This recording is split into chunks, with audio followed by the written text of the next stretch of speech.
Sega, c'est Plus que c'était à une époque, mais avec toutes leurs récentes annonces, je dirais que l'avenir est prometteur. Et même aujourd'hui, ils ont encore de superbes licences. Yakuza par exemple, ça tue. Et il y a le nouveau qui vient de sortir, donc j'ai été très tenté de rejouer à tous les jeux de la série. Non, je mens, j'ai pas que ça à foutre, la team de Yakuza / Like a Dragon, ils ont une formule et un process tellement rodé qu'aujourd'hui c'est un des seuls studios AAA qui peut encore te sortir un épisode par an sans perdre en qualité. Ils sont trop efficaces, mais résultat il y a trop de jeux à rattraper. Donc je me suis dit que ça serait plutôt l'occasion de revenir sur une autre série de Sega qui a pas eu le même destin, et qui est un peu son prédécesseur spirituel. Shenmue. L'an dernier, je suis allé au Japon, j'ai pu visiter des quartiers qui ont inspiré le jeu, et récemment, j'ai maté la série d'animation qui est sortie en 2022 et qui reprend le scénar des 2 premiers opus. Donc j'étais vraiment dans un mood à replonger dans la série, pour vous en parler sans nostalgie. Parce que ce qui me semble intéressant dans mon expérience, c'est que j'ai pas connu Shenmue à l'époque. J'ai pas connu la claque que ça a été en 2000 sur Dreamcast. J'ai découvert ces jeux hyper tard quand ils sont ressortis en HD sur Xbox One et PS4 en 2018. Enfin moi j'ai joué en 2019, donc j'ai pu directement enchaîner ensuite avec Shenmue 3 qui sortait la même année. Déjà à cette époque, je jouais à tous les Shenmue dans l'ordre. Et 4 ans plus tard, j'avais envie de remettre le couvert.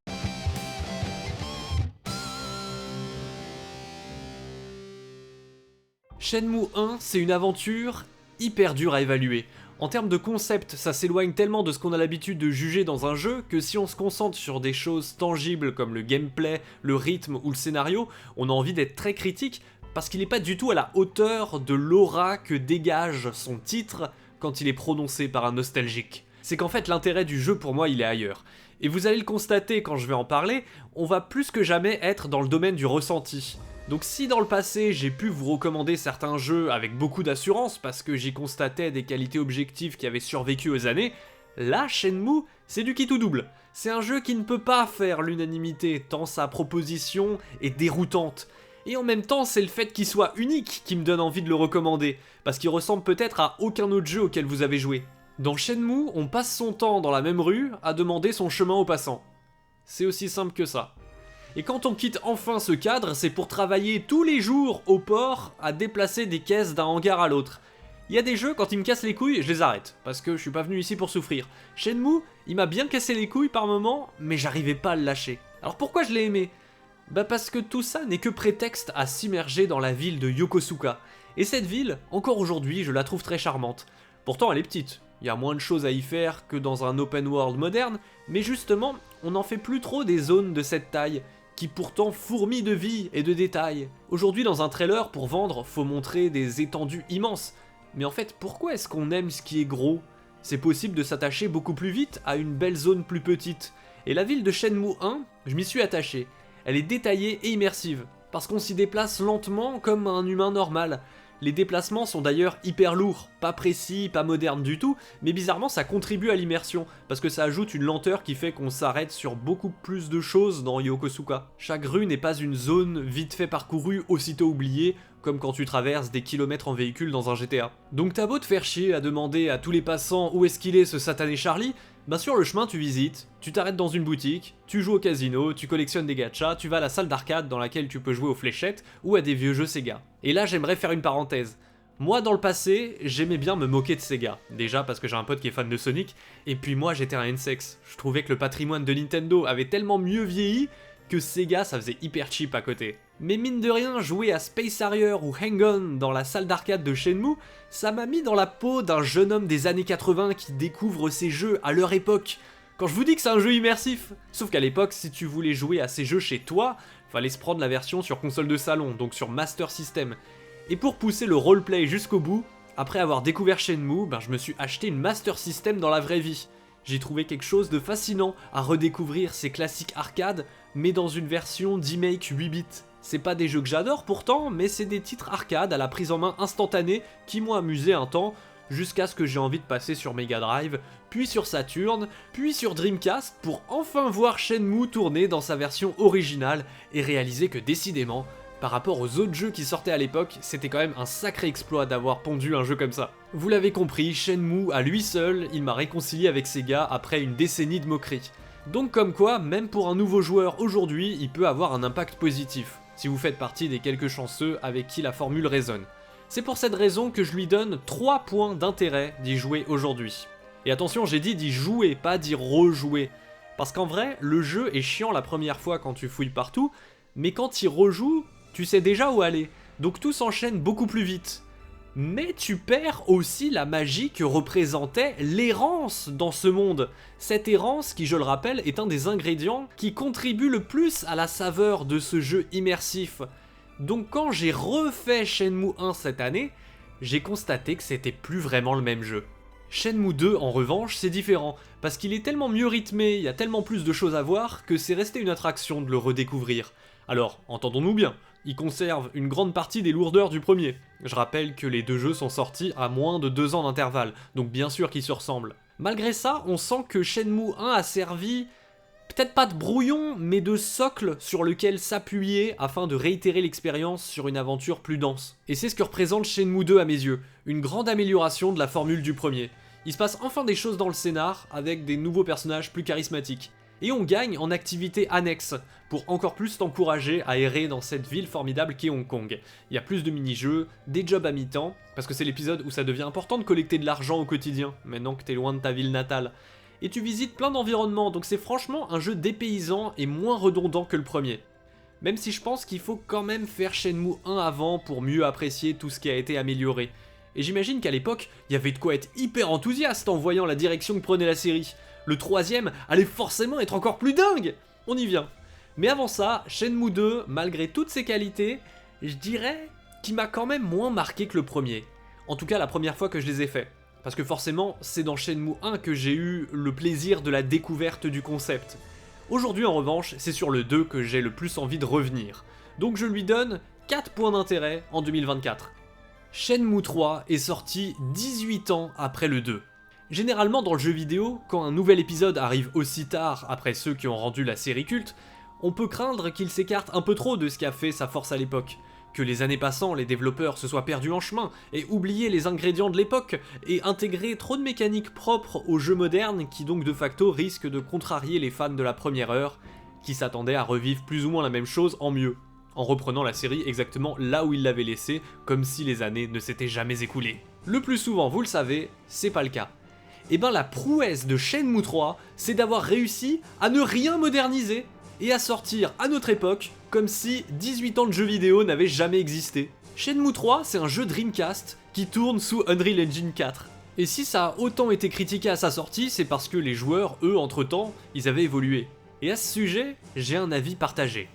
D'un côté, oui, Shenmue 3 n'est pas une grande réussite, les environnements sont moins vivants que dans le 2, l'aventure est moins rythmée que dans le 2, et ce qu'on te fait faire est globalement plus chiant que l'épisode précédent sorti 18 ans avant. Il est très vieillot dans son approche, et n'importe quel jeu qui serait sorti dans le même état aujourd'hui, sans la licence Shenmue, serait totalement ignoré. Et d'un autre côté, ce troisième épisode, il a le mérite de très bien s'imbriquer dans la série. Je vous rappelle que moi j'ai découvert les 3 jeux à la suite, j'ai pas eu à attendre 18 ans. Donc après le 1 et le 2, j'étais déjà familier avec ces mécaniques rétro. Le 3 m'a pas choqué. J'y ai même trouvé des améliorations dans les déplacements, qui sont plus précis tout en gardant cette lenteur générale qui contribue à l'immersion dont je vous parlais plus tôt. J'y ai aussi trouvé quelques ajouts de qualité de vie, avec notamment l'option à certains moments de faire des sauts dans le temps pour aller directement voir un PNJ à la bonne heure, plutôt que de devoir attendre que le temps passe en tournant en rond dans le village, comme ça pouvait souvent être le cas dans les précédents. Là où je trouve qu'on régresse, c'est qu'on retourne sur une logique de progression à la Shenmue 1, avec un rythme à la Shenmue 1. Donc c'est reparti pour d'innombrables allers-retours à questionner tous les habitants pour trouver Madame Wang qui va te demander à son tour d'aller retrouver encore une autre personne et ainsi de suite. Franchement ça saoule, parce que comme je vous le disais, le plaisir de la découverte il est déjà passé. J'ai plus envie de refaire la même chose que dans le premier. Surtout que cette fois c'est dans une zone encore plus grande, donc tu passes ton temps à courir d'un bout à l'autre de la carte. Et dans Shenmue 3 quand tu cours, tu perds de la santé encore plus vite. C'est le truc qui a agacé beaucoup de monde. Ici tu perds de la vie en continu. En fait, c'est plus une jauge de faim qui te contraint à faire des activités annexes pour gagner de l'argent et t'acheter des fruits pour regagner de la vie. Et in fine, regagner le droit de courir. Moi, ça va, ça m'a pas trop gêné, mais faut reconnaître que c'est couillu d'avoir imposé ça. Ce qui m'a plus dérangé, c'est ce que l'aventure propose en termes de distraction annexe. Il y a du contenu, mais c'est pas mieux que le 2. Il y a trop de mini-jeux qui reposent seulement sur le hasard ou qui se répètent beaucoup. Et il y a plus de jeux Sega dans les salles d'arcade. C'est un peu triste. À la place, il y a 2-3 petits jeux bricolés à la va-vite. Parce que je l'ai pas dit, le jeu n'est plus développé ni édité par Sega. C'est le créateur Yu Suzuki qui a monté une petite équipe, il a chopé l'autorisation d'utiliser la marque Shenmue, mais sinon tous les autres trucs à licence, ça jarte. Si aujourd'hui tu veux trouver des classiques de Sega en visitant une salle d'arcade virtuelle, c'est à Like a Dragon qu'il faut jouer. Parce qu'on fait pas mieux en termes de célébration de leur patrimoine. Et justement, ce Shenmue 3, il a perdu cette touche Sega, qui passait aussi par le style graphique. Pour moi, quitte à proposer un jeu qui en termes de gameplay se rapproche autant des précédents, ils auraient dû offrir une option qui permette de passer les graphismes en mode 128 bits, tel qu'il serait sorti dans les années 2000 sur Dreamcast ou Xbox. Parce que là, visuellement, il y a de belles choses en termes d'environnement. Les montagnes, les fleurs, la rivière, les rizières, ça a un certain charme. Mais j'ai l'impression que ça vient plus du moteur Unreal que de la direction artistique en elle-même. Rien que les interfaces et les polices vieillottes sur un enrobage HD, il y a quelque chose qui sonne faux, hors du temps. En fait, les lourdeurs rétro de la série sautent encore plus aux yeux avec des graphismes aussi détaillés. Et mon avis, c'est que c'est ça qui a été dur à digérer pour beaucoup de fans. Ceux qui n'ont pas retouché à Shenmue 1 et 2 depuis 20 ans, ils comparent pas le 3 avec ce que sont réellement ces vieux jeux aujourd'hui, mais avec les souvenirs qu'ils en ont de l'expérience qu'ils avaient vécue il y a 20 ans. Et forcément que dans ces conditions, le 3 est plus à la page. Shenmue 1 et 2 étaient les jeux vidéo les plus chers de l'histoire à leur sortie. Shenmue 3 a fait comme il pouvait pour choper quelques financements à droite à gauche grâce à un crowdfunding, une exclusivité PlayStation sur console, une exclusivité Epic sur PC, et c'est déjà un petit miracle qu'il soit sorti. On peut se réjouir que son créateur se soit battu pour le faire exister, parce qu'il aurait très bien pu l'abandonner. Shenmue 1 et 2 étaient de grands jeux 128 bits à leur époque. Shenmue 3 est un petit jeu HD aujourd'hui. C'est ce contraste qui fait mal. Mais si t'es un nouveau joueur qui découvre la série comme moi avec la compile HD de 2018, ben Shenmue 1 est lui aussi un petit jeu HD aujourd'hui, donc l'écart est moins frappant. Alors j'irai pas dire que Shenmue 3 est le moins bon de la série, si on juge les trois pour ce qu'ils sont en 2024. Mais il est pas non plus meilleur que le 1, il se valent franchement en termes d'expérience ludique. Donc à l'échelle de la trilogie, c'est pas non plus celui que je veux vous conseiller en priorité. Alors ça sera que 2 points d'intérêt. Mais ça veut pas dire qu'il faut pas y jouer. Je rappelle que mes points d'intérêt, c'est pas vraiment des notes qui jugent mon appréciation de chaque jeu, c'est plutôt un indicateur de quel jeu je vous conseille de tester en priorité. Et si t'as jamais touché à la série Shenmue, c'est bien sûr pas avec le 3ème qu'il faut commencer.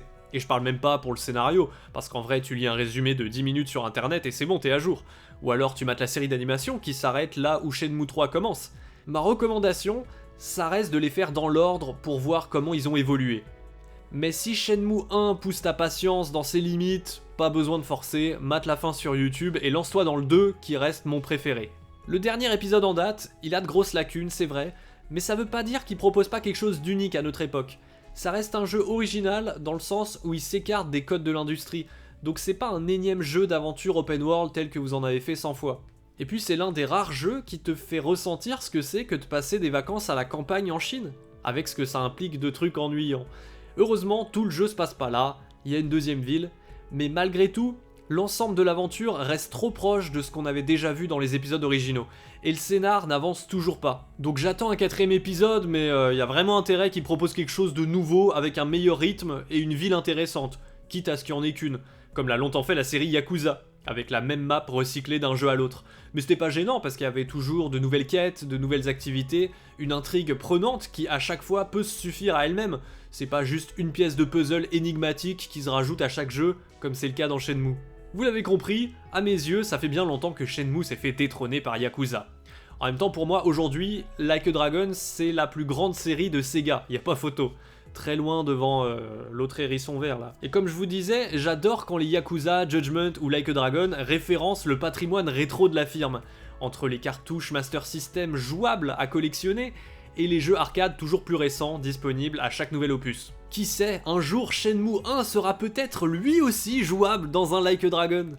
Pour vous quitter sur une qualité de la série quand même, j'aimerais rappeler pour la 300e fois que je connais aucun autre jeu que Shenmue qui retranscrit aussi bien le sentiment de se promener réellement dans une ville. Même dans Yakuza, tu cours d'une rue à l'autre sans trop faire gaffe à ton environnement. Donc Shenmue a tout de même la faculté de me faire tomber amoureux de certains lieux. Et si c'est votre cas aussi, vous serez ravis d'apprendre que je prévois de poster dans quelques jours une vidéo de moi IRL qui visite la vraie ville de Shenmue 1 au Japon.